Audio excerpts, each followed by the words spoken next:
believe that right now we are in a position where the 2020 election will be hacked? Oh, without question. There's nothing secure about the Dominion voting gear. Many of the features of Dominion that are being characterized as glitches are actually designed features to help people manipulate the results of the election. A month before the 2020 election, the parent company of Dominion Voting Systems received $400 million in funding. Instead of running towards the light of honesty and integrity, Dominion Voting Systems retreated to the darkness. Where are the facts? Is there any truth behind these allegations? We have to find out.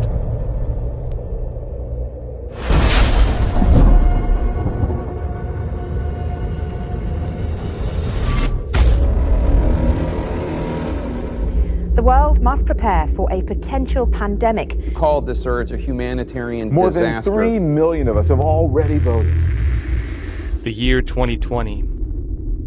A most unusual year.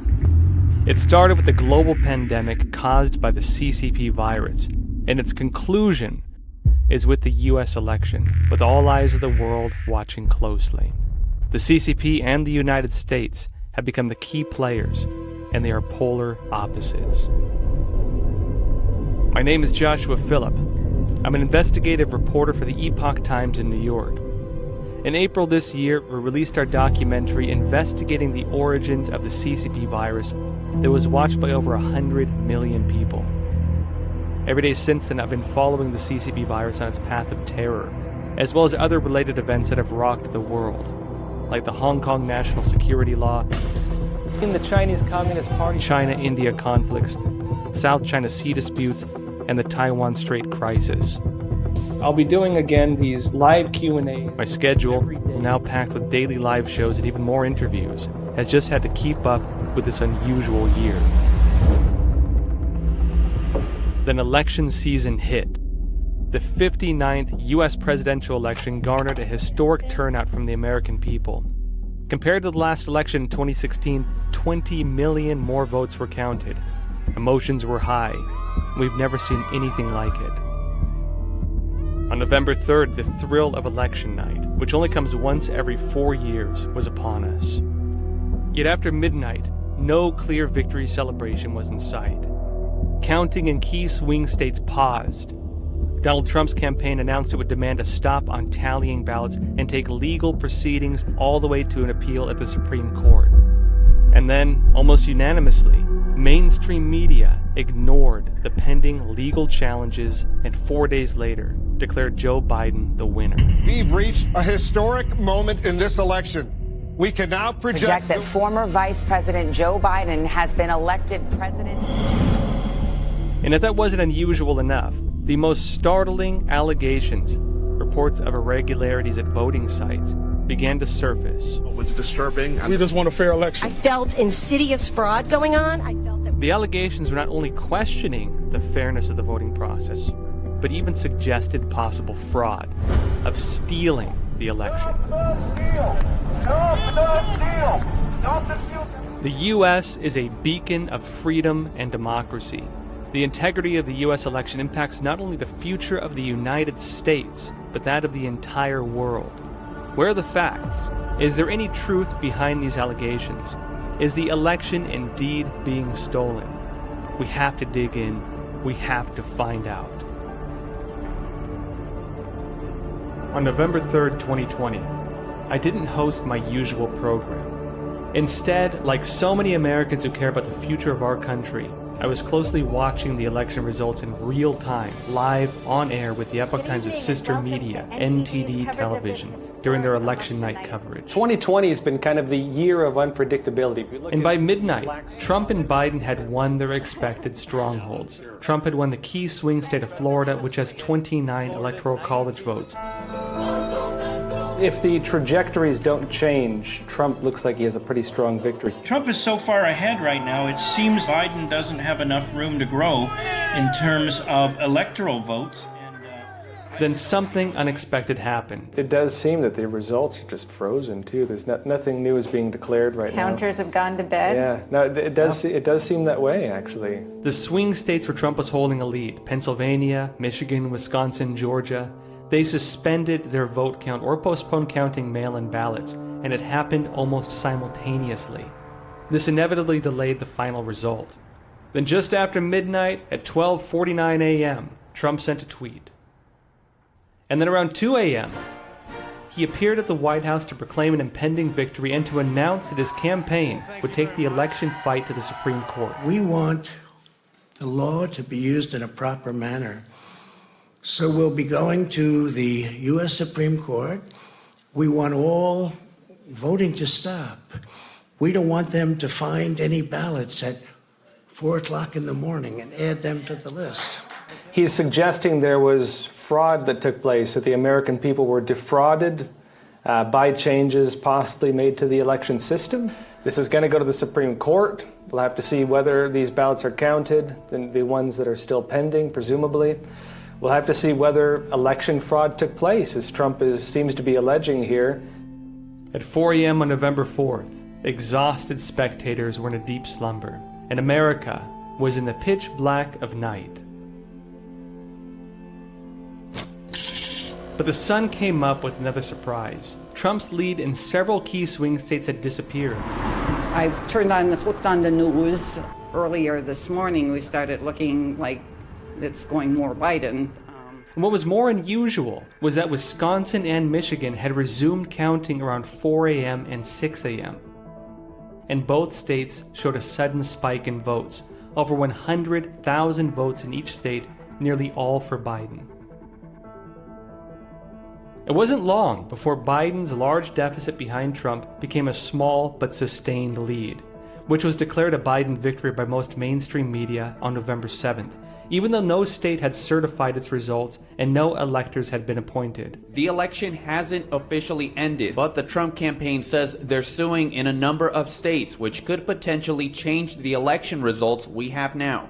Second by second, I had watched the voting data come in on election night, and the count that came in on the morning of November 4th just didn't add up. What exactly happened before dawn on November 4th? Not a single news agency provided an explanation, and the opinions portrayed by the public on social media and the announcers on mainstream media were in huge opposition. There is no evidence that President refusing to concede the election, repeating his baseless claims that the election was a fraud. How are they impacting people there in Georgia who have another runoff election to look forward to? In violations of Michigan election law. Meanwhile, at the White House, President Trump spent his holiday continuing to push baseless claims about voter fraud. It's certainly not easy to separate fact from fiction when it comes to allegations of election fraud, but it is clear, especially with the ongoing legal process, that the mainstream media prematurely declared Biden the winner. NBC News now projects that Joe Biden won the president's election. Without investigating it themselves, they hastily denied any fraudulent activity in this election, which had a historic turnout. I have to ask, where is the independence, the objectivity, and the professionalism that we expect from the news media? The New York Times sources its voting data from Edison Research. Edison receives real-time election data from each state office directly, including from voting systems. Analyzing this data, I calculated the percentage of votes obtained by Trump and Biden against the total votes counted. And I found that on November 4th, within 7 seconds, after 6:31 a.m., Michigan saw a sudden influx of 149,722 votes, of which 141,258 votes, or 94.3%, were for Biden. Only 4% were for Trump.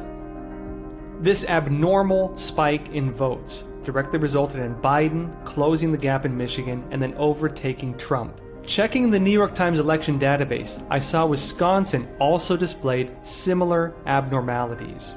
During the 5 minutes between 3:37 and 3:42 a.m. local time, 168,386 votes were tallied, of which 143,379, or 85%, were for Biden, and 25,163, or 14.9%, were for Trump. Before that 5 minutes, Trump had always been in the lead. This abnormality reversed the situation in Wisconsin and gave Biden the lead. In the currently contested Wisconsin results, Biden leads Trump by only 20,608 votes. Yet at 3:42 a.m. on November 4th, Biden received a peculiar influx of 143,379 votes. More swing states, such as Pennsylvania, Georgia, and Arizona, all had similar anomalies in their election vote count. Yet despite these abnormal statistics surfacing one after another, the mainstream media have continued to present only one-sided interpretations that clearly favor Biden. The gap between reports of mainstream media and the actual data really puzzles me. But what is even more puzzling is the difference between the number of votes received by Biden versus the Senate Democratic candidates. According to a Pew Research Center survey, a significant majority of Trump and Biden supporters indicated that they will vote for the Senate candidate of the same party. And the results from the traditionally blue Democratic states and the Republican states in this election certainly confirmed the survey results. In the non-swing states of Maine, Delaware, South Dakota, and Wyoming, Trump and Biden's votes are not equal to those of senator candidates from their respective parties, but the gap is small in comparison. However, in swing states, Biden's vote count far eclipsed that of the Senate Democratic candidates. For example, in Michigan, Biden received 69,093 more votes than the Democratic candidate Gary Peters. This is almost 10 times more than the 7,131 vote count difference between Trump and the Senate Republican candidate John James. The case in Georgia is even more exaggerated, where the vote count between Biden and the Senate Democratic candidate differed by 95,801 votes. That is 117 times the 818 vote count variance between Trump and the Republican candidate. What do these abnormal differences illustrate? They indicate that in swing states, a large number of voters only voted for Biden, but not the Democratic senator. This possibility does exist. But if such a phenomena only appears in swing states and on such a large scale, what does it mean? In 2020, the Cook Political Report and the New York Times listed 27 seats in the House of Representatives as having unpredictable results. At present, Republicans seem to have won all of those 27 seats, and Democrats have not been able to overturn any of the Republican House seats. In New Hampshire, the Republican Party simultaneously overturned the seats in the State House of Representatives and the Senate, and expanded its majority position in the state assembly nationwide. I want the votes to be counted. Every vote counts, and every vote should be counted. Absolutely. I'm going to keep looking into some of what's been happening. We're going to keep interviewing people about the allegations of election fraud, seeing what we can find. With so many abnormalities, I had to find more answers. Is it possible these are the result of mail-in ballots? Due to the CCP virus this year, mail-in ballots were used widely throughout the United States, and this is the biggest difference between 2020 and past elections. Just how much did mail-in ballots affect the integrity of the 2020 elections? I was determined to find out. Since November 4th, witnesses and insiders have been coming forward with accusations and testimony of fraudulent activity in swing states. One whistleblower in particular caught my attention with his roller coaster experience. Pennsylvanian U.S. postal worker Richard Hopkins revealed this story to the nonprofit organization Project Veritas, exposing that Erie County Postmaster Robert Weisenbach told postal workers to separate mail-in ballots that arrived after November 3rd from other mail and to postmark them with an earlier date so they would be counted. They should have backdated the November 4th ballot to November 3rd, correct? Yes. After speaking out, Hopkins was threatened by his superior, interrogated by federal agent Russell Strasser for 4 hours, and forced to sign an affidavit recanting his allegations. Hopkins was denied access to a lawyer and a copy of his signed affidavit. His Twitter account was also shut down. On November 10th, the Washington Post published a false report claiming that Hopkins fabricated the charges, and the New York Times followed with a similar story. However, the Washington Times published a completely opposite report, stating that Hopkins denied recanting his allegations. I'm here to say that I did not recant my statements. And I would like that the Washington Post recant their wonderful little article that they decided to throw out there. If Richard Hopkins' claims were false, why was he threatened by his superior? Why did completely opposite stories appear about him in the media? Did all 6 states in dispute experience the same anomalies in this election? The media did not just deny Richard's statement. The New York Times reported that they interviewed representatives from every state, but not a single person mentioned that the anomalies could be election fraud. I had to question this. The American people really need the facts. A video was forwarded to me featuring another Pennsylvania resident with explosive fraud allegations. I can't believe what I'm seeing right before my eyes. This has nothing to do with Joe Biden or Donald Trump. This has to do with our democracy, and I will tell you, there is corruption at the highest level in the city of Philadelphia. This witness was an accredited election observer and a registered Democrat. I had to find out more, so I began investigating in Pennsylvania, which holds 20 electoral votes, the highest of all remaining swing states. I grew up in Philadelphia. I was in banking with J.P. Morgan for 12 years. I've been a Major League Baseball agent since 2006. And recently I was asked by the Republican Party to be a poll watcher at the Philadelphia Convention Center. First row of, I call them ballot counters, the people processing and counting the ballots, the first row was about 25, 30 feet. After that, the machines, the rows, they kept getting further and further, and this hole went back 150 feet, 200 feet. But we did not have access. We couldn't see the people closest to us, about 25 feet. You couldn't see what was going on, unless you're Superman with X-ray vision, let alone see what's going on in the back. It was coordinated where they had supervisors to answer to. And in the back, there were exit doors. I have no idea who was there, but in the right-hand side, what caught my attention, okay, were black trash, which looked like piles of black trash bags. So I was standing there and I just couldn't believe what I was seeing. There was no transparency. There was no one there to answer questions. There were people taking pictures and video, and when they took the pictures and video, they were asked to delete them, or if the security guard saw you. I wasn't the only one that took a video. However, if you look at that hole and the setup of the hole, obviously it looks like they're hiding something, and they don't want us to see something. So now, there was a list at the convention hall of people that were not allowed in, and I was one of them. I'm not going to do conspiracies, but the reality is, if somebody wanted to bring in ballots in that back door at the Philadelphia Convention Center, orchestrate it, they could have done it easily. Besides Pennsylvania, the state having the most rumors of election fraud was Michigan, with 16 electoral votes on the line. Wayne County, especially Detroit, is the region with the most whistleblowers so far. I got sent 7 absentee ballots with never applying for one. One of them was sent to me in my maiden name, and I went to vote in person on November 3rd. And after giving them my ID card, I ended up having to fill out an affidavit because I was questioned if I had voted already, and I haven't. Come to find out that somebody did vote in my name. I don't care who you voted for, voter fraud's real, and this election is rigged. They were just rescanning,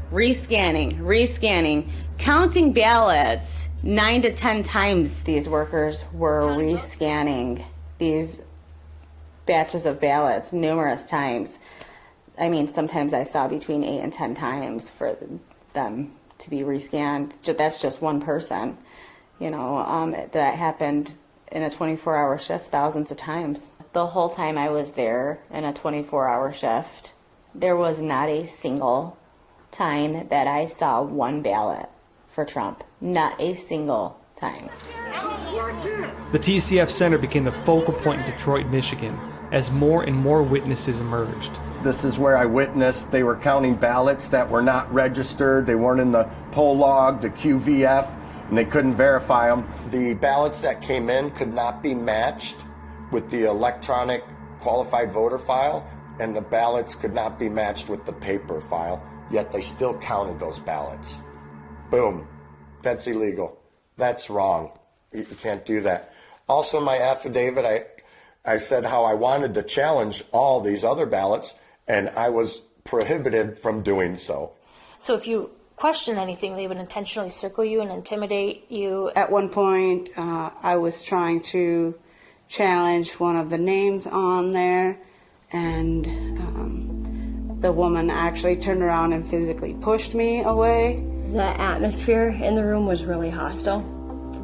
There were multiple times where when I was at my table, I got just hollered at for like stepping closer to try to look. So there was boxes and almost like suitcases back there too. A big pile of them with saran wrap all over them. We inquired about those, and the young guy who was standing there, he goes, if you don't walk away from these suitcases or from this back door, I will arrest you. I was not feeling comfortable. No idea what's going to happen. I have a little baby. I'm pregnant, want to keep myself safe. And so it was around this time that I started thinking about I need to leave. I estimate right there fraudulent votes that they counted, I saw with my own eyes, 8,000 to 16,000 fraudulent votes. I do believe that fraud was very evident at the TCF Center in Detroit. There were so many inconsistencies, so much intimidation, and I can't figure out what you would be doing unless you were hiding something. It just didn't add up. We have stuck our necks out, have been intimidated, threatened. Thousands of people from across the Commonwealth have reached out to us, tens of thousands. People are not feeling good nor confident about the process and the results because of that process. These are not normal activities. This is no game, and the very republic very much is at stake. Anyone who loves this country has to put aside their petty partisan politics and allow the light to shine where it is. I'm here for one thing only, and that is to speak the truth. The date the ballot was issued, the date. A few days after the election, data analyst Matt Brainerd set up a team to look for data anomalies across 6 disputed states of Pennsylvania, Georgia, Michigan, Wisconsin, Arizona, and Nevada. His team initially determined that at least 1.25 million votes had data irregularities. They then investigated the abnormalities by phone calls and data cross-referencing. Well, the law in Georgia is when you register to vote, you have to mark down what your actual residence is. So you can have a separate mailing address, which is fine, that they will record, but you have to put down what your actual residence is. But what we had found was a large number of people, substantial, especially given how tight the margin is, well over 1,000, who voted in this election, listed themselves at addresses that are in fact postal facilities. Facilities the Postal Service either will lease or own. So that could include a post office, the UPS store, FedEx store, anything like that. And not only did they list themselves there, but they disguised a P.O. box as an apartment. So rather than saying P.O. Box 123, the address is listed as apartment 123. And that's a major red flag. And what's also remarkable about these individuals is that almost all of them voted early absentee. Very few voted in person. So that really raises a red flag because they're illegally registered, and not just incidentally, but intentionally meant to deceive. We found over 1,000 of them in Georgia. In fact, over 1,400 so far in Pennsylvania as well, with the very same tactic. There was a number of people in all 6 states where we were doing our tests who the state marked as having requested an absentee ballot, but they didn't return it. So we reached out to these people and asked 2 questions. The first question we asked is, did you actually request that ballot? And in many cases they said no, which is a big red flag because somebody had to request that ballot. And by law it had to be them or somebody that they designated legally to do so. We show that in the state of Pennsylvania is marked as having received an absentee ballot request from you but did not receive your absentee ballot. Did you request an absentee ballot? No. You can see very clearly, we'll get a street view here. U.S. Postal Service. Open and shut. Fraud. And they have an apartment number. Yeah, so that's actually P.O. Box 244, but as you can plainly see, I'd be happy to share. I can actually. We ran 6 different analyses. In fact, 7 now in Pennsylvania, and all of them showed problems. We ran an analysis where we called people who had moved, yet they were told that they had a ballot cast in their name. We called them and asked, did you vote? Did you actually cast that ballot? And we found people that said no, they didn't. We dialed into precincts that had exceptionally high turnout and spoke to people who had voted in this election but didn't have a record of voting much at all, if ever at all, before, and found people in that universe that said, no, I did not cast a ballot. Somebody else cast that ballot in my name. What's your process in terms of making sure the data stands? So you have to start with the authoritative data, which is what the state provides. And leading up to the election, the state releases a list every day of people who voted earlier absentee or requested an absentee ballot or sent in an absentee ballot request or requested a request for an absentee ballot. So usually that's all documented by the state. So we took those as basically the close after the election to have the entire records of everybody who requested absentee ballots or voted early. We appended it with phone numbers. We also bounced it up against the National Change of Address database, which is maintained by the Postal Service. It's a fairly reliable match because you're not just matching on name, but also on full name and address. And we also matched it up against the Social Security Death Index and the Master Death File to see if anybody matches up against it, because that's one of the often accused methods of alleged voter fraud. Brainerd's team discovered that Georgia had 138,221 people who had already left Georgia but still voted through mail-in ballots. This was concerning because Biden's lead in Georgia was currently sitting at only 12,670 votes ahead of Trump. In Wisconsin, he found 26,673 people who left the state but still voted in Wisconsin via mail-in ballots, and Biden was leading by only 20,608 votes. And in Arizona, he found 19,997 people who had moved out of the state but had still voted with mail-in ballots. And Biden's lead in Arizona is only 10,457.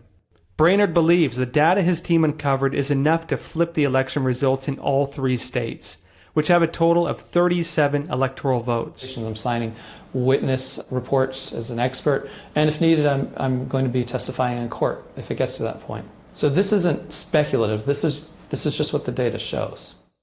Let us know what you want us to hear. A surveillance video from the State Farm Arena voting center in Georgia was released to the public. I am a lawyer, but I'm not acting as a lawyer in this case. I'm just helping out the legal team here. And going to explain to you the evidence that we have from State Farm Arena here in Fulton County, which goes to what Ray was talking about in terms of fraud or misrepresentation. It showed that on the night of November 3rd, the voting center announced it was stopping ballot counting and asked all Republican poll watchers and journalists to leave, but 4 people remained. Okay, there they walk. They're walking off. After everyone else had left, those 4 people pulled out ballot containers that had been hidden from sight during the entire day.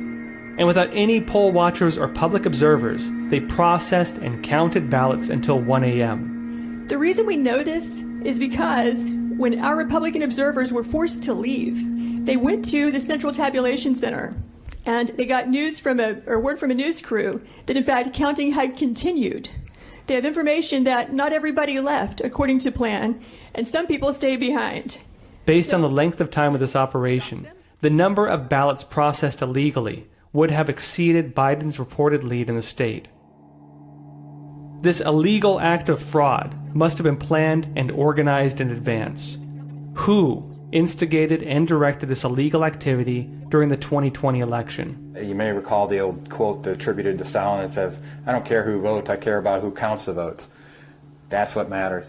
Election challenger and former Michigan State Republican Senator Patrick Colbeck was monitoring the vote counting process at Detroit's TPS Center. First of all, I am a former Michigan State Senator. I served on the Michigan Senate Elections and Government Reform Committee. I took those duties very seriously to the point of diagramming out all of our election processes, so I had a pretty good understanding of how elections are supposed to work from a book perspective. My role was that of a poll challenger, and I served in the Detroit AV Counting Board as a poll challenger certified by an organization that I helped form called the Election Integrity Fund. There are Wi-Fi routers all over the place, including one called AV_Connect. So that kind of tells me that absentee voter _connect. So there's suspicion there. When you go over to the tabulators, I went to all the different tabulator workstations, went underneath the tables and checked out where all these cables were routed. All the tabulator computers were connected via Ethernet cables to a network router, and that router in turn was connected to another router, was connected to the adjudicators. Those were connected to another router, / firewall probably. It was a little bit different spec on it than the normal one, which was connected to the internet, which was connected to the local data center. And so anybody who understands IT understands that if one computer is connected on a network to the internet, all the computers on that network are connected to the internet. A voting machine connected to the internet is especially vulnerable to hackers. According to the 2020 election outline published by the Michigan Bureau of Elections, voting machines cannot be connected to the internet during ballot tabulation. Based on Michigan election regulations, vote count data must be transferred through USB drives, and computers must be placed in airplane mode to be disconnected from the internet. Why were the election officials that were local so adamant that none of this equipment was connected to the internet? I can actually show the Michigan contract with Dominion Voting Systems that specified specifically that this equipment was meant to be connected to the internet. The fact that they're denying it begs the question, why are they denying this? Why is it important for them to deny it? So there's some serious concerns right up at the top. Wayne County is the most populous county in Michigan, with 1.41 million registered voters in 2020, which is 17.35% of the state total. The county government is located in Detroit. The Michigan ballot result has Biden leading over Trump by 146,007 votes. And Biden's advantage is effectively due to Wayne County. Without Wayne County, Trump would lead by 186,630 votes. If you have the ability to connect your election gear to the internet, you've already violated the Federal Election Commission's rulings. We've talked about internet connectivity and why there's be problems. Why would there be problems? They have found in our election that there are millions of people or names of people that have voted for one candidate, for Joe Biden, above and beyond the total number of registered voters in those districts. In other words, all across the nation, we're finding more and more votes. The only way you could do that quickly is either mail-in ballots or a combination of mail-in ballots and voter fraud using the software to do it for you. If you want to quickly change an election, it's easy to change the software and do that if it can be connected to the internet. There's all these videos of hacking election gear. Right, here's another one. Look at it, look how easy this is. When it's off, removing the card reader, removing this, you don't need any tools to do this. Unplugging this, again, you don't need any tools to do this. Turning it on, all you have to do is pick this lock here with a ballpoint pen. Open this up, press the red button. So she's rebooting, and when she reboots, guess what? Get a few error messages. Now she has administrative permission to give you 200 votes to my one. Full admin access, under 2 minutes. Years ago, you had to be a super hacker. And if you look at some of the videos from the HBO documentary on hacking election gear to CBS, NBC, CNN, Fox, and others, for the past 5 or 6 years, they've shown all these vulnerabilities in all this gear. So it's super easy. It doesn't require super intelligence. The number of methods of election fraud alleged in the 2020 election kept growing, as more and more evidence kept coming in from sworn affidavits by eyewitnesses and careful data analysis. I began to realize that our investigations had only just scratched the surface.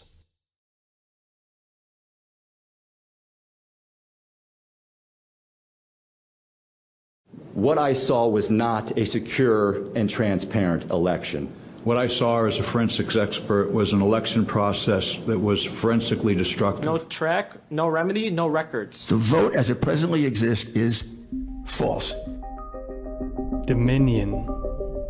Every witness I interviewed, including many whistleblowers, pointed at a connection between Dominion voting machines and election fraud allegations.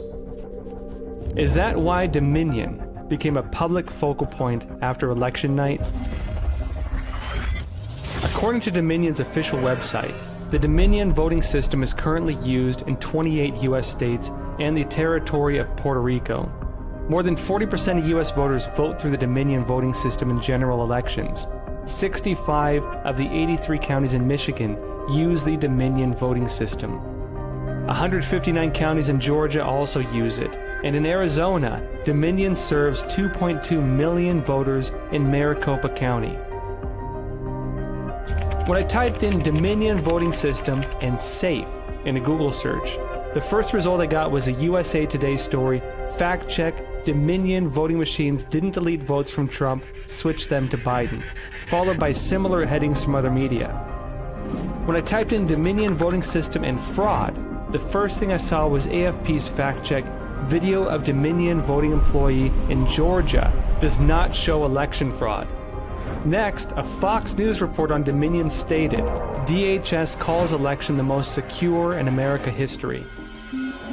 Mainstream media seem to have already prepared voters with a set of talking points to immediately counter any possible fraud allegations.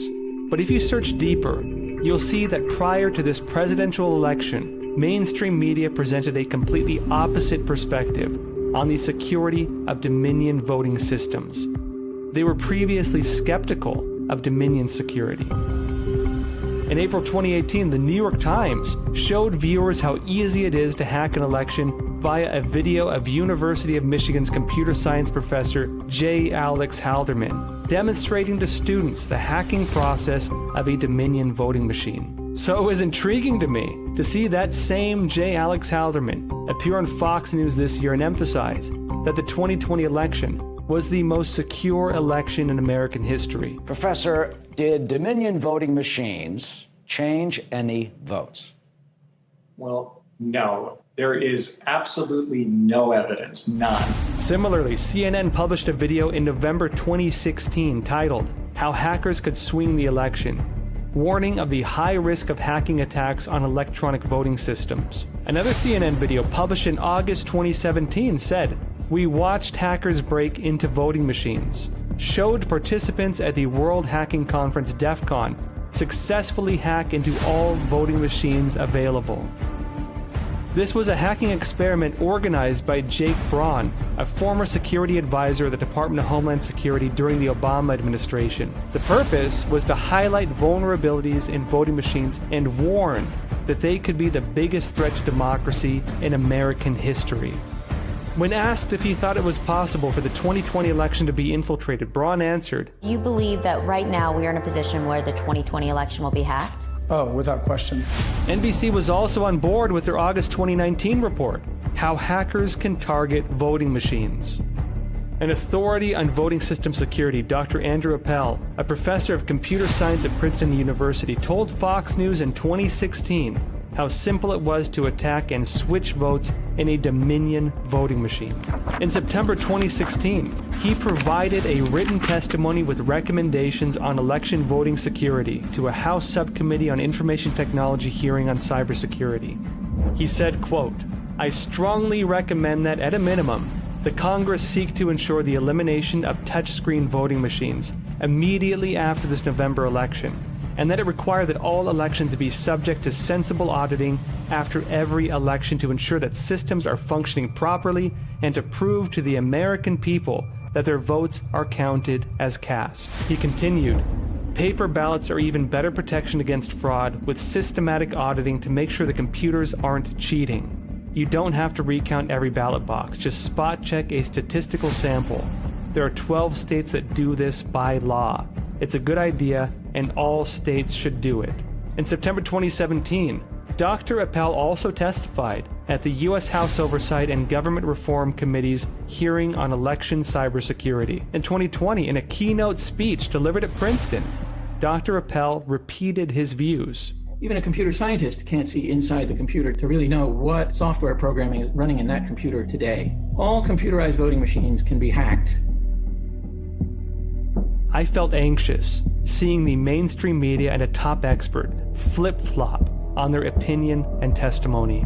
Had these security concerns about Dominion really changed? I would submit that many of the features of Dominion that are being characterized as glitches are actually design features of Dominion to help people manipulate the results of the election. We had a outage at all the tabulator computer. I think it was a tabulator or adjudicator computers, they were down for 45 minutes due to network issues. We also had issues with some of the poll books that we understand there was an error message that popped up that there was a notable gasp when it happened, and it said, warning, this computer is being hacked.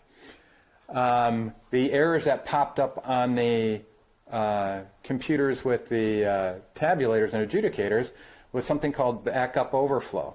That's not a standard Windows error message. Where you do see that error message is on when you're trying to back up to a SQL database. Now, either each one of these tabulators had their own SQL database built into that workstation, or they were trying to connect to some outside database that was not local at that workstation. So you couple that with the fact that some strange things similar to that were happening up in Antrim County, where we already have evidence that 6,000 votes were flipped from Biden to Trump. Now you start putting together a picture where this whole internet connectivity becomes pretty important. There's nothing secure about the Dominion voting gear or any other, or even Diebold and others. Nothing secure. And patches are just pieces of software added to already complex, insecure systems. From a cybersecurity standpoint, why would patches be a vulnerability? We haven't seen the patch that was installed in 30 states on the Dominion gear. So when someone writes a patch can open a back door, change an algorithm for better or worse, accidentally have a bug in it that allows what we call buffer overflow or other software exploits.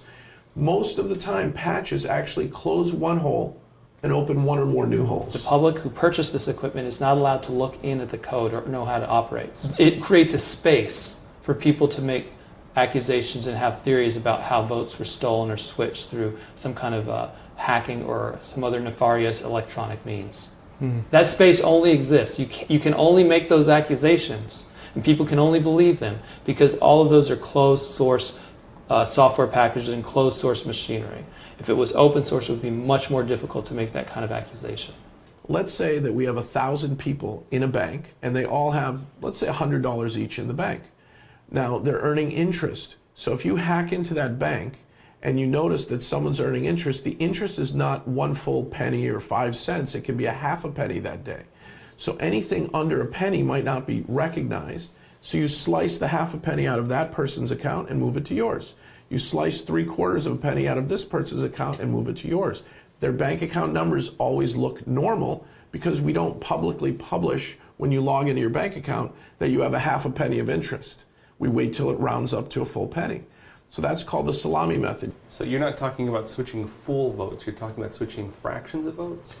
We have a problem with software and hardware for voting, not paper ballots, because they allow percentages of votes. One person can have 1 vote, or they can have 0.5 vote, 0.2 vote, 0.1 vote. So I can take 0.9 away from you for myself and give you 0.1 just from 1 vote. The salami method has probably been used in our election by slicing votes away from one candidate, the current president, Donald Trump, slicing his votes away and then moving them, shifting them to Joe Biden. And that's called the salami method. And if you do it right, you can actually slice so many times in so many counties that it shifts a dramatic amount of votes to a different candidate. This reminded me of an unusual scene in CNN's live election night broadcast, which I saw captured on a netizen's cell phone. As the host was interpreting the results in several key states, a live ticker on the bottom of the screen showed the vote count in various states. It first showed that Trump had 1,690,589 votes in Pennsylvania versus Biden's 1,252,537. But after just half a minute, the ticker showed Trump's count suddenly drop, while Biden's suddenly increased. Normally, the vote count for each candidate only increases as the ballot counting proceeds, but during those 30 seconds, Trump's count dropped by almost 20,000 votes, while Biden's jumped up by almost 20,000 votes. Notice how the drop in Trump's count and the increase in Biden's count is suspiciously the exact same number of votes. 19,958. I'd like to see the logs. I'd like to see the algorithm. I'd like that to be analyzed by someone like myself who can read and write computer code. I had training as a corporate lawyer, And when you're a corporate attorney on Wall Street or in Los Angeles or anywhere else, when you research a company to take it public or to, as an investment banker, to finance it, you do your background check. You do your true due diligence. You kick the tires. Diebold, if you look at their history, was fraught with all kinds of problems. They've had issues across the land. And eventually their software, their hardware, their IP all wound up in the hands of, guess who? Dominion. It's not just Dominion, by the way. It's voting equipment that's running software that had internet connectivity, whether or not it was patched, whether or not someone had admin permission to go in and change the way it operates easily by following downloadable instructions. We blame those who were allowed to have access to this gear, how the gear was set up, why this gear was set up. Why did certain states accept very vulnerable, easily manipulated equipment? And who had access to that equipment? And what changes could they have made right before the election? A month before the 2020 election, the parent company of Dominion Voting Systems received $400 million in funding. This was shocking news, and I suspected there must be some significant clue to find out what was hidden behind this. First, I discovered that the three related parties to this transaction all exhibited strange behavior before and after the election. Staple Street Capital, a middle-market private equity firm, was founded on June 9, 2009 and purchased Dominion on July 16, 2018 for about $265 million. Shortly after the election on November 3rd, the company website underwent a full transformation. All information about the company's founders and investment portfolios were deleted. One can no longer find any relationship with Dominion from the website. Dominion Voting Systems. On the evening of November 19, 2020, the head of Dominion canceled at the last minute a planned appearance at the Pennsylvania House of Representatives hearing. Instead of running towards a light of honesty and integrity, Dominion Voting Systems retreated to the darkness. Why are they hiding from us? The next day, Dominion's product strategy and security director Eric Coomer went missing. His bio was deleted from the Dominion company website. The company's Canadian headquarters in Toronto suddenly closed, and the U.S. headquarters in Denver, Colorado also closed without notice. Coincidentally, when Dominion became a global focus after the election, over 100 employees, a third of the total workforce, erased their LinkedIn records, including Dominion's employees in Serbia. UBS Securities LLC. According to SEC filings, UBS Securities LLC arranged $400 million in investment to Staple Street Capital on October 8, 2020, less than a month before the election. This was the second time UBS Securities LLC had transacted with Staple Street. The first time was on December 19, 2014 in the amount of $200 million. We also discovered that there are two firms called UBS Securities in the world. One is registered in New York with an LLC suffix. The other is registered in Beijing with a co-Ltd suffix. UBS Beijing also recently undertook some very peculiar actions. On the morning of December 1st in the U.S., lawyer Lynn Wood alleged on Twitter that China purchased Dominion Voting on October 8th for $400 million. On the previous day in China, UBS Beijing's board of directors saw 11 out of 14 members replaced. Was the large-scale replacement of board members at UBS Beijing a coincidence, or was there some kind of relationship? Making a sizable investment into the parent company of Dominion, which had a 40% market share in the U.S. electronic voting equipment space right before the election, suddenly propelled UBSNY into the focal point on social media. I took a deep dive into the corporate structure of UBS Securities LLC.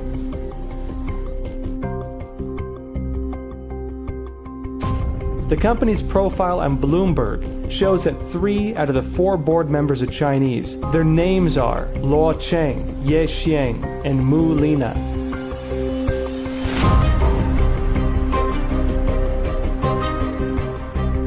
Other than Luo Qiang, who has French nationality, The other two are Chinese nationals with very close ties to UBS Beijing.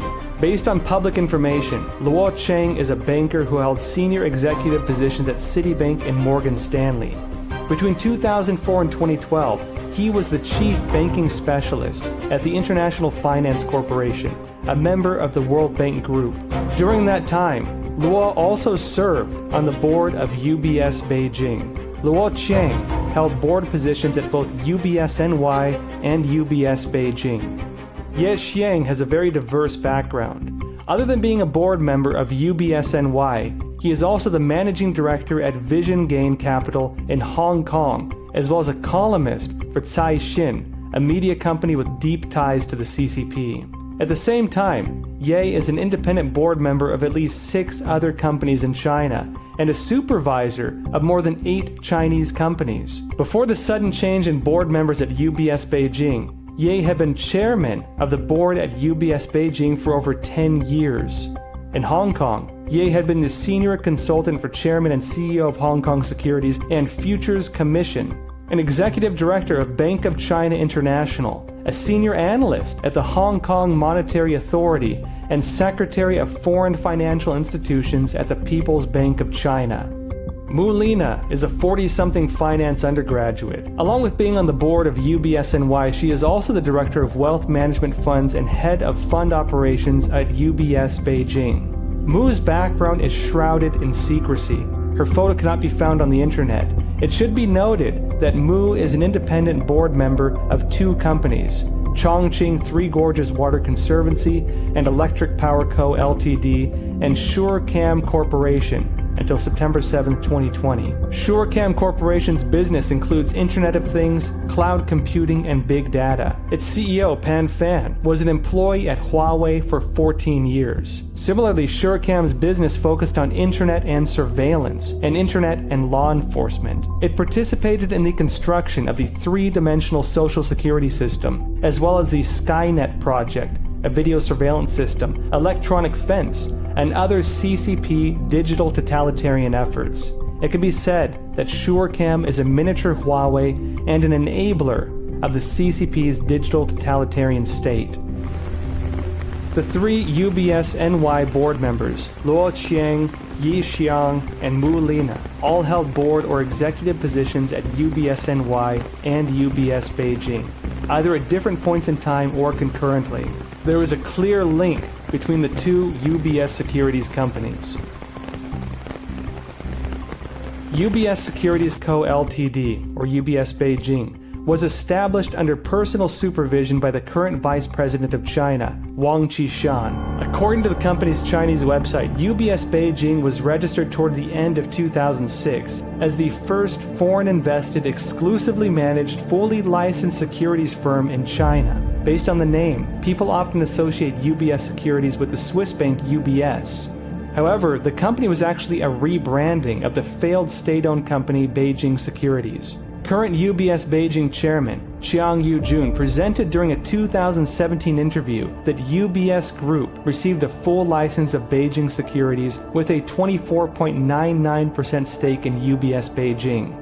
Other stakeholders, including Beijing Guoxiang Asset Management with 33%, Guangdong Provincial Communications Group with 14.01%, China Guodian Capital Holding with 14%, and COFCO Group with 14%. Note that Beijing Guoxiang only had one shareholder, China Construction Bank.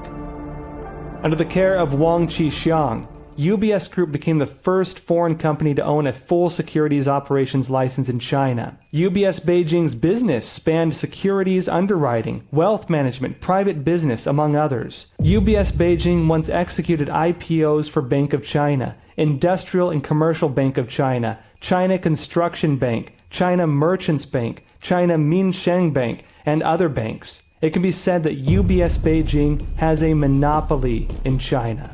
When the CCP introduced new policies in 2018 to allow controlling stakes by foreign companies, UBS increased its stake in UBS Beijing to 51%. Yet the company continued to be under CCP control as the board and executives were all Chinese nationals even to this day.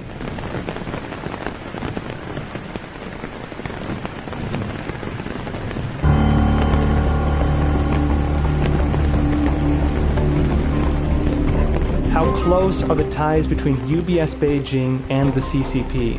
The backgrounds of two UBS Beijing executives could clarify this issue. Cheng Yi-sun, General Manager and Board Director of UBS Beijing.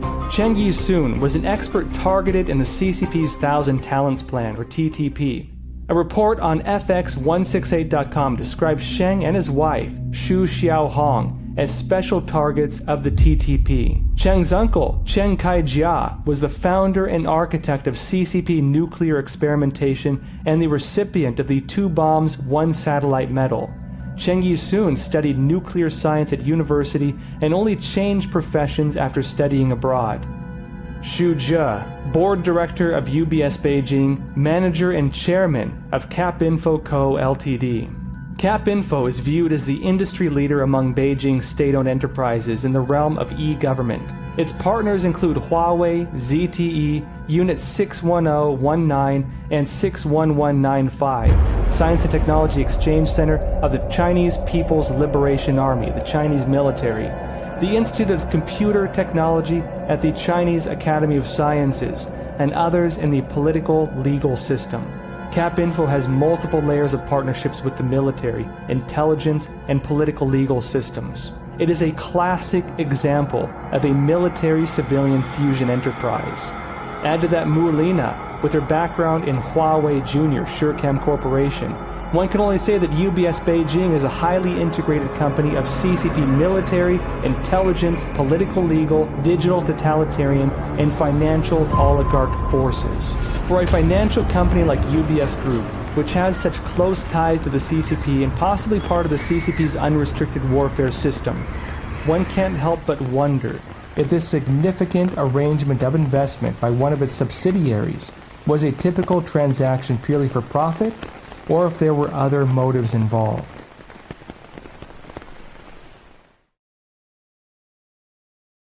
I want to start tonight with evidence, with a remarkable video. On the evening of December 7th, 2020, the Tucker Carlson Tonight Show broadcasted video clips of a public lecture given by a CCP academic at the end of November in Shanghai. They revealed the explosive inside story of how the CCP was able to infiltrate and compromise America over the last few decades via Wall Street and old friends. 前边特朗普政府跟我们打贸易战，那么我们为什么搞不定特朗普政府？啊，为什么以前1992年到2016年之间，中美之间各种问题都能搞得定？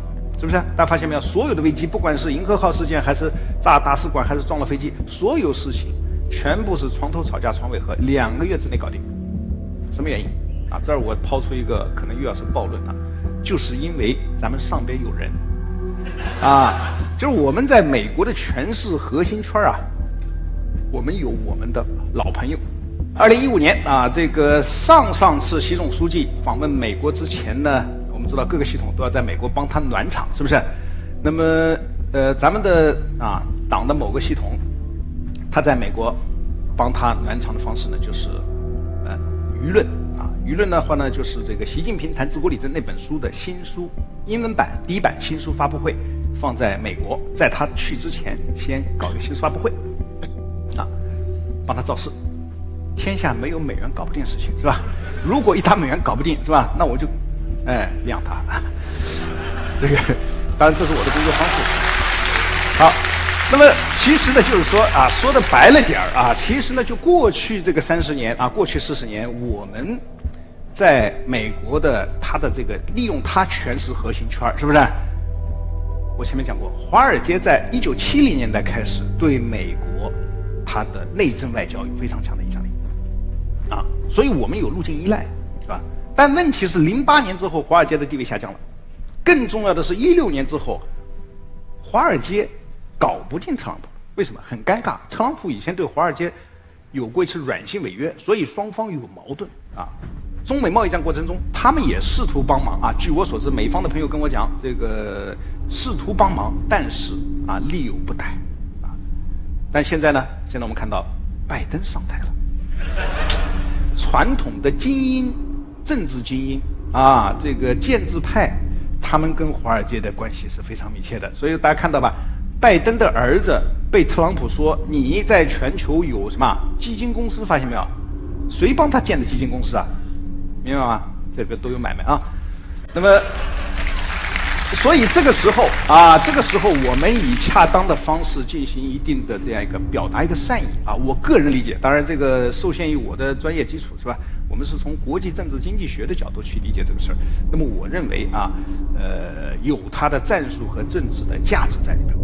The speaker is Dr. Di Dongsheng, Vice Director and Secretary of the Center for Foreign Strategic Studies of China and Vice Dean of the School of International Relations, Renmin University of China, and a member of Xi Jinping's Brain Trust.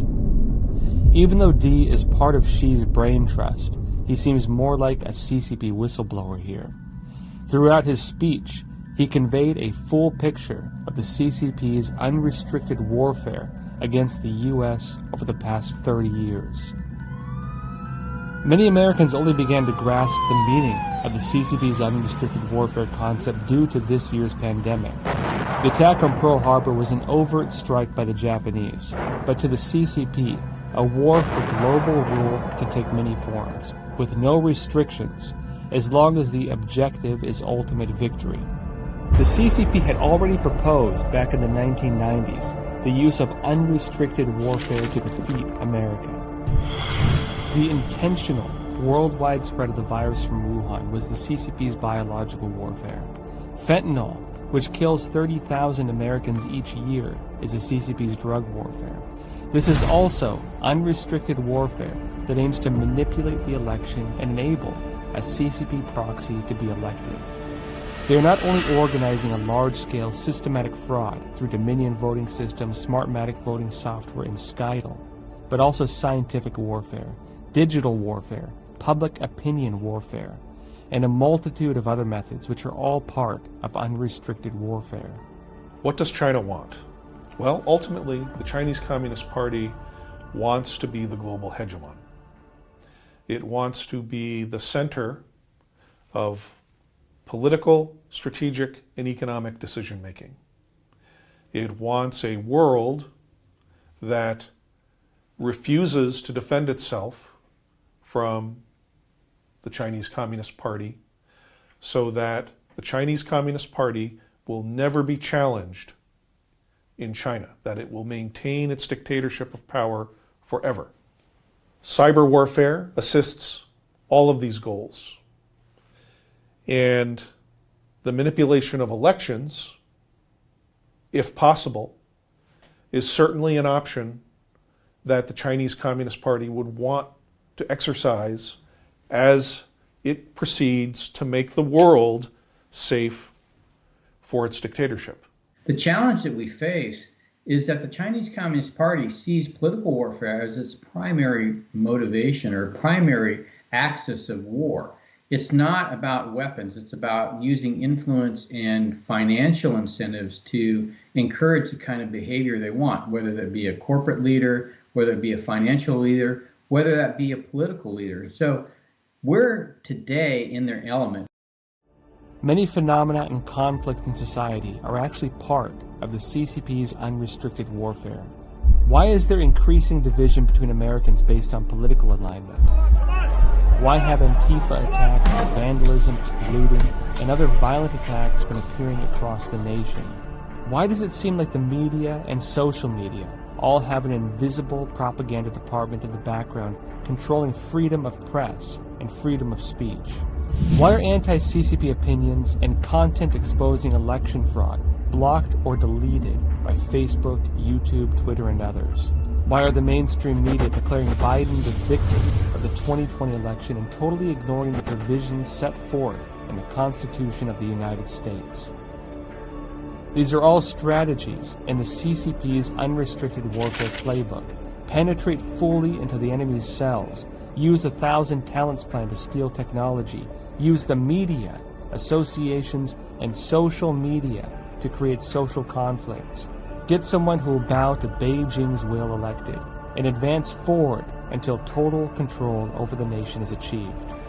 It's worth noting that the CCP's infiltration of American society could not have occurred without the support of the elites of the Western world and special interest groups.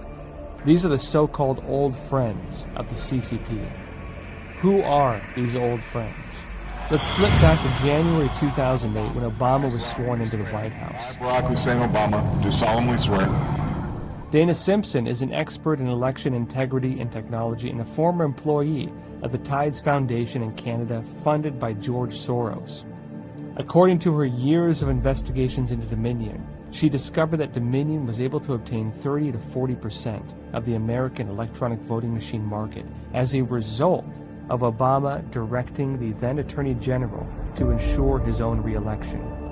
In addition to uncovering how the Department of Justice helped Canada's Dominion acquire a firm foothold in the U.S., Simpson also found out from a Serbian journalist that Obama's Vice President, Joe Biden, visited Serbia in May 2009 to, quote, cut a deal to help Serbian hackers in Belgrade, where he was visiting to get control of information about voting machines.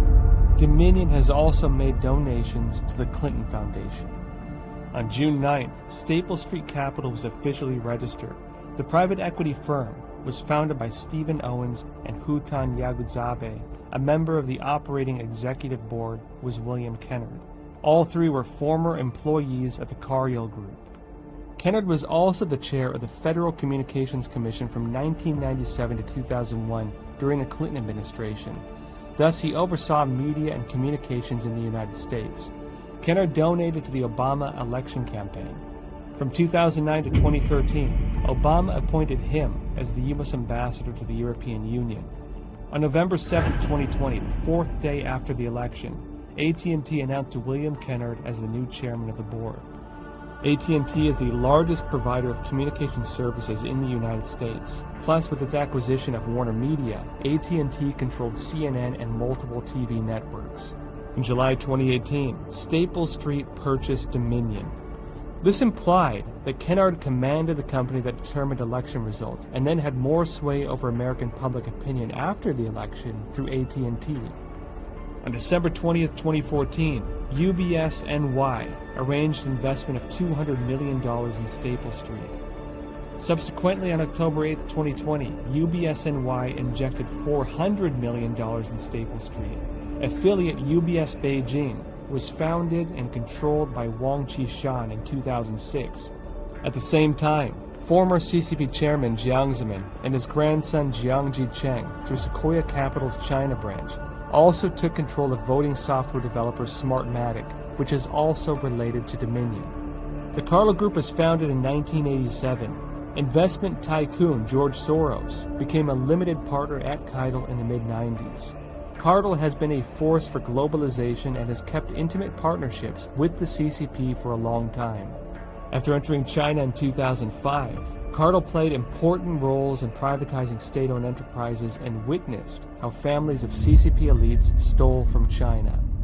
It's a system whereby if you do not challenge the Chinese Communist Party's rule, if you don't challenge the party politically, and you abide by the Chinese Communist Party's mandates, whether you're a Chinese citizen or whether you're an American or whether you're a European, then you can essentially take advantage of the benefits provided by the Chinese Communist Party. So what they've done is essentially align Chinese Communist Party interest with the enablement of greed. And so they've done this in China. They've, they say in China to get rich is glorious.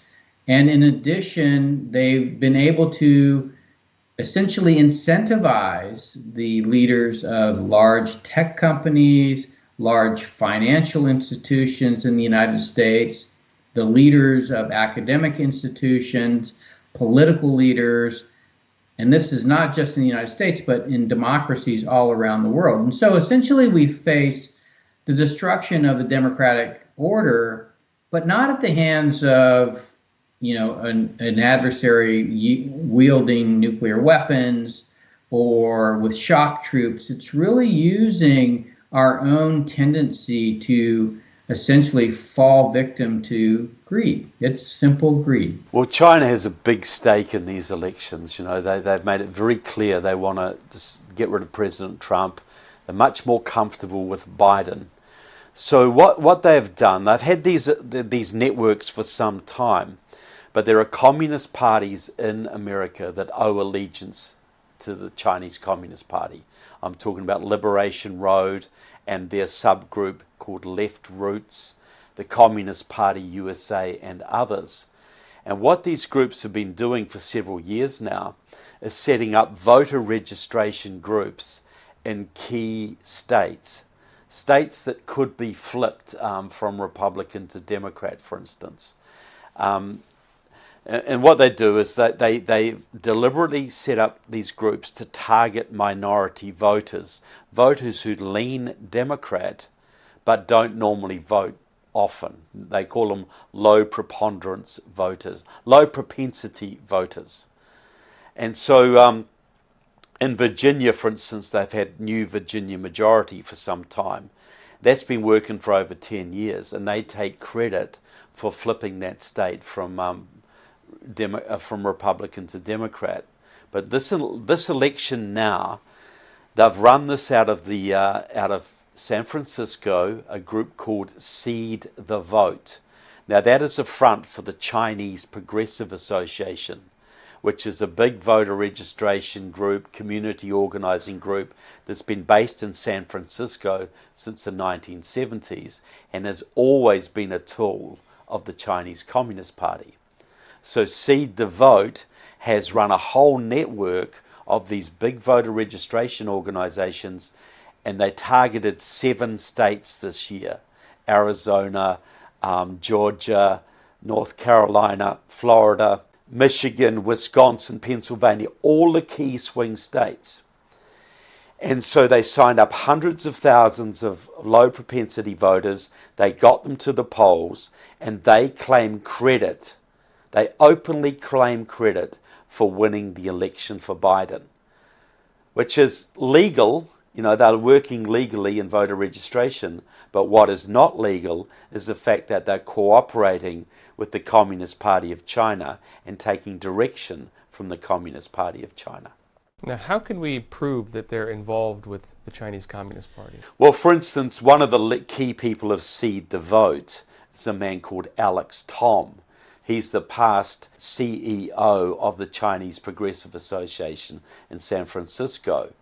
And he openly boasts about his deep connection to the Chinese officials in San Francisco. He talks about how he has regular conversations with them. He runs his positioning past them. And this is the guy who is basically running some of these major voter registration organizations. China has had a very important role in funding left experiments. And we have a relationship with the Chinese embassy.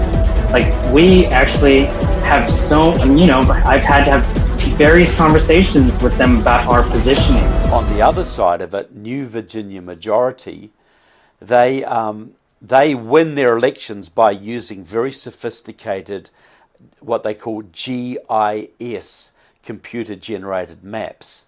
These are precinct maps, very, very specific, who will tell you the voter profiles in every district in Virginia, the ethnicity, the voting patterns, the income levels, so they can micro-target voters to get them to pick the voters they want. Well, these maps are generated by a man called Stephen McClure.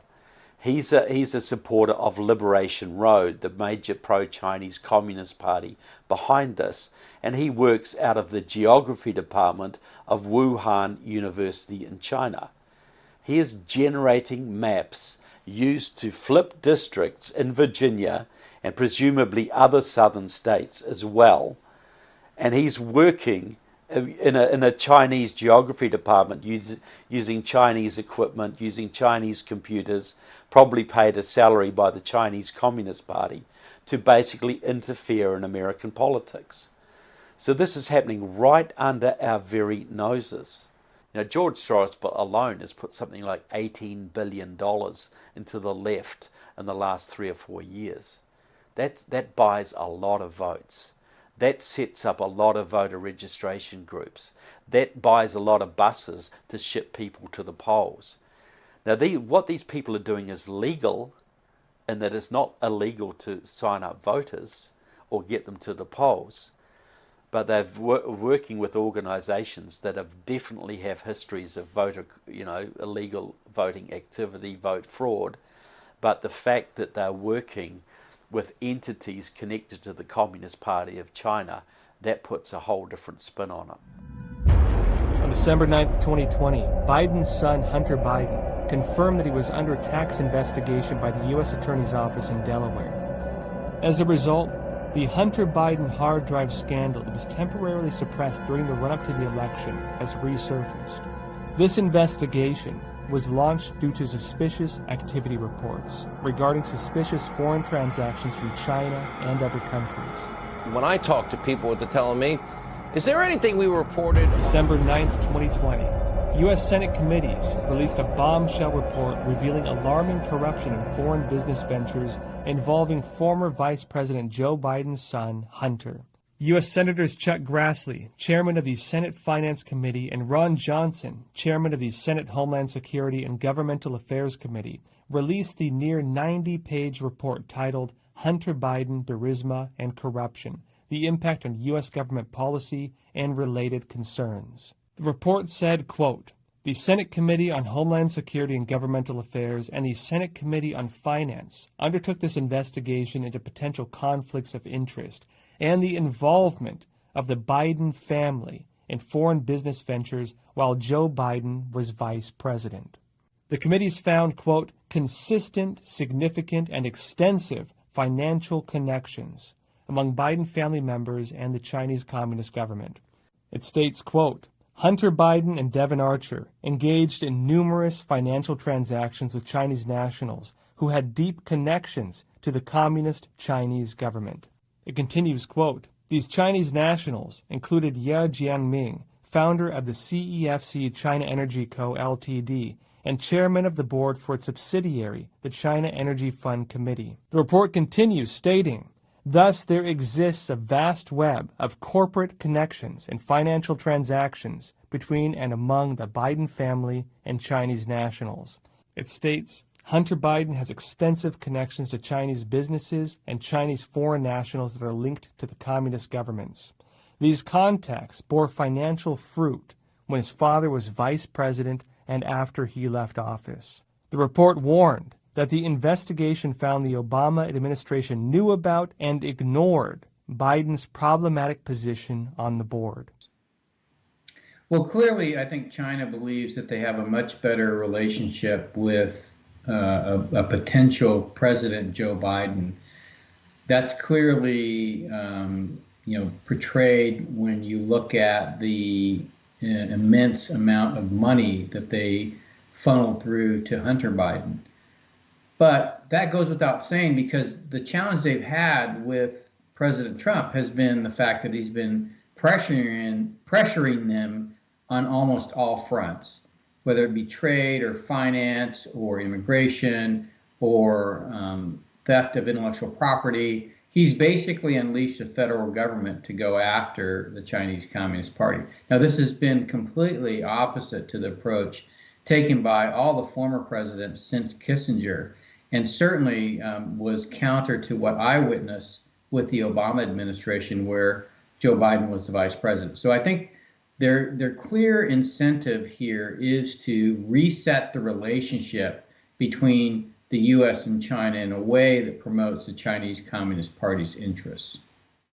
On December 9th, 2020, YouTube announced, "We will start removing any piece of content uploaded today or any time after that misleads people by alleging that widespread fraud or errors changed the outcome of the 2020 U.S. presidential election." Also on December 9th, 2020, Mark Sarin outlined on social media how Facebook founder Mark Zuckerberg donated hundreds of millions of dollars to the Center for Tech and Civic Life right before the election. What they did was, on September 2nd, Mark Zuckerberg, at the time he announced he was contributing $300 million. We think it's up to $500 million since then. He announced another $100 million weeks later. To CTCL, the top 21 recipients of Zuckerberg grant money, which totaled $80 million, all went to Democrat-run cities where Hillary Clinton won by a large margin, in swing states primarily. Well, I have a number of concerns when it comes to big tech. Twitter, for example, Twitter has been posting warning signs and, signs saying, you can't trust this content. There literally was a post a few days ago by President Trump referring to some of my work and to an appearance I made on a television show, the Tucker Carlson show. So Trump posted a link to that interview with me, and Twitter then attached a warning sign saying, the claims made here are fraudulent. So we have a number of problems here. We have multiple tech companies basically doing whatever they want to shift opinions however they please. That's the status quo right now. So following the election, their campaign, I guess we can call it a campaign, which is ironic, their campaign to control public opinion has not stopped. If anything, it's gotten worse. The Trump phenomenon is what driving this whole thing. I think the media felt he was going to lose and lose badly. The polls were showing that he was going to lose and lose badly. So I think the assumption was on election night, they were going to interpret whatever news there was in that light, that the light was that Joe Biden was going to win. But this has been going on for 4 years. One of the leaks from Google last year was of a computer application at Google which is called Twiddler. And Twiddler is a system Google developed for re-ranking search results. I was told by the whistleblower who actually brought that manual out of the company, Zach Voorhees, I was told that if Google wanted to turn off the bias in search results that might favor one political candidate, for example, they could do so, he said, like flipping a switch. It's that easy. We also found what appears to be a smoking gun. We found a period of days before the election when the vote reminder on Google's homepage was going only to liberals. Not one of our conservative field agents got a vote reminder on those days. The mainstream media in this country now is operating very much like the media used to operate in the Soviet Union or operates in communist China. China has plenty of motivation to oppose the re-election of Donald Trump. In Donald Trump, you have the first American president in 50 years to stand up and defend American interests, defend American alliances, and defend American friends from Chinese predations. In Donald Trump, the Chinese finally met a global leader who would deny their goal of global hegemony. Therefore, the Chinese Communist Party had a direct and very strong interest in making sure, or doing whatever they could, to ensure that Donald Trump would be defeated in this election. Please raise your right hand and repeat after me. I, Donald John Trump, do solemnly swear. I, Donald John Trump, do solemnly swear. Back in January 2017, only 19 minutes after Trump's inauguration, the Washington Post proclaimed the campaign to impeach President Trump has begun. Over the past 4 years, a hidden power has been plotting to implement schemes to oust Trump in a subversion attempt, yet each time these ended in failure. Now in 2020, we are witnessing the most serious, most widespread election fraud ever over the 244 years of American history. We have put together, I think, the most extensive and inclusive voter fraud organization in the history of American politics. People here right now are worried about the integrity of the American system. They're worried right now over whether the Supreme Court will rule based on the Constitution and based on justice. They're worried that their concerns are not being heard by the people in charge of this country. We don't see any police, no riot police. People are peacefully calling for justice to be restored to this country. The year 2020. 400 years ago, the Mayflower brought the first groups of Protestants to America. The year 2020, the 244th year since the symbolic birth of the United States through the Declaration of Independence. We hold these truths to be self-evident, that all men are created equal, that they are endowed by their Creator with certain unalienable rights, that among these are life, liberty, and the pursuit of happiness. These truths have spread worldwide, inspiring patriots and becoming universal values.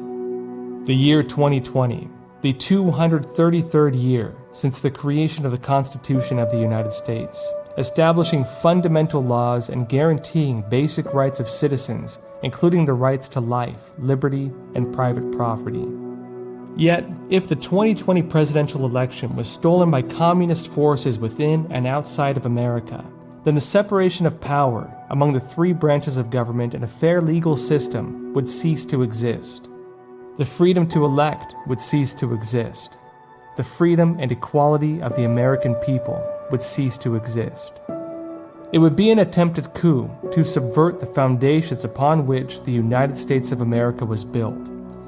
Communism would slam into the United States like a tsunami. America, the beacon of democracy, would be extinguished, and the world would enter a dark age. We are living now in a communist revolution, and 90% of Americans still don't understand this. So if this election fraud is allowed to stand, there will never be another free election in this country. Never. There will never be a chance to regain freedom. They don't want to lose.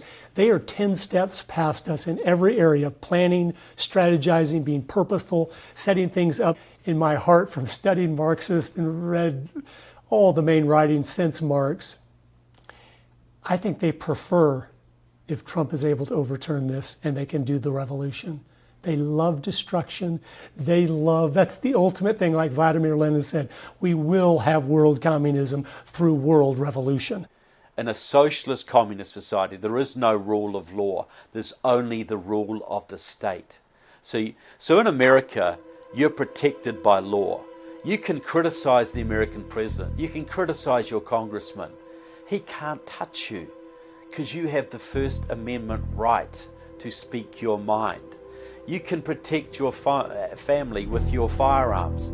You have all sorts of legal protections. Under socialism, the only authority is the state. And the only right or wrong is what the state wants.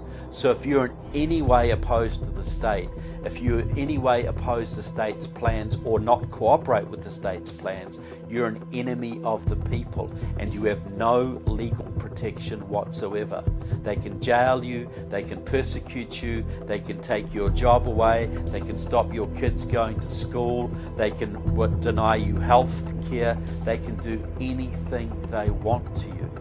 And Americans need to understand the goal of the socialists in this country is complete tyranny. If we just stand by and watch, what's happening in Hong Kong will be tomorrow's America.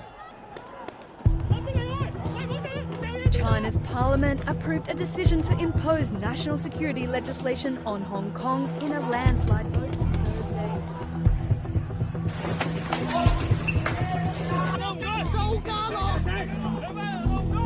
Taiwan and Hong Kong stand no chance against China without a strong, free U.S.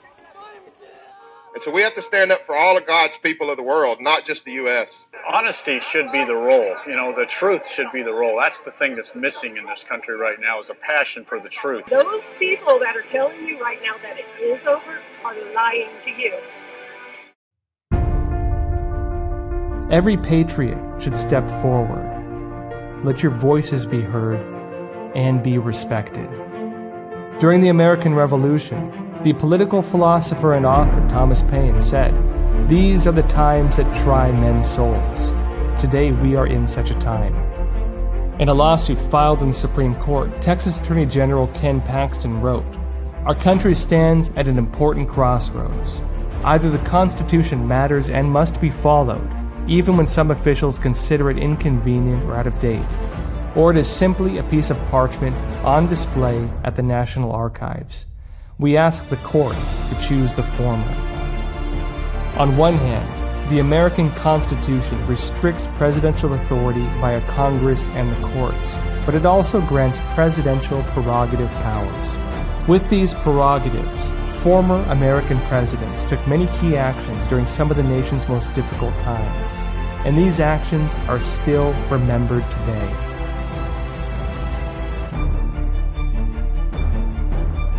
President Trump has the authority to exercise the powers granted by the Constitution. Decisive emergency actions are necessary to deter this extensive attack. We will not be tyrannized, we will not be demeaned, and we will not be intimidated by bad, evil people. It will not happen. Defending the Constitution, defending the foundation of democracy that defines America, is the duty of the American president, of every government official, and of every American citizen. No matter whether these destructive attacks are foreign or domestic. Hear the voice of Americans who love freedom and equality as their cries for justice resound above us. They underestimated the American people. They underestimated the people who love this country and believe in the Constitution. We are at the most crucial juncture in the history of our country. Nothing's even been close. The 2020 U.S. election is no longer a contest between two parties, nor a contest between Trump and Biden. It is a battle between traditional values and communism, a battle between good and evil. We are not bystanders. We all play a role. We have 80 million strong people that say we want freedom. We want to keep America great, and it's a battle worth fighting, and it's giving us all a very meaningful life of standing for the truth. Americans need to understand this election will decide not just who's president, it will decide the future of America and consequently the future of the world. What every one of us can do is to first help the people around us understand the truth about the election fraud. Please share this documentary as widely as possible. By presenting the facts, we will break through censorship, and as Americans, we will not allow our country to be subverted by communist forces. Trump is not only confronting the CCP and fighting for the American people, he is fighting for all people who value freedom, truth, and tradition. We are not fighting for Trump. We are fighting for our future and the future of American freedom.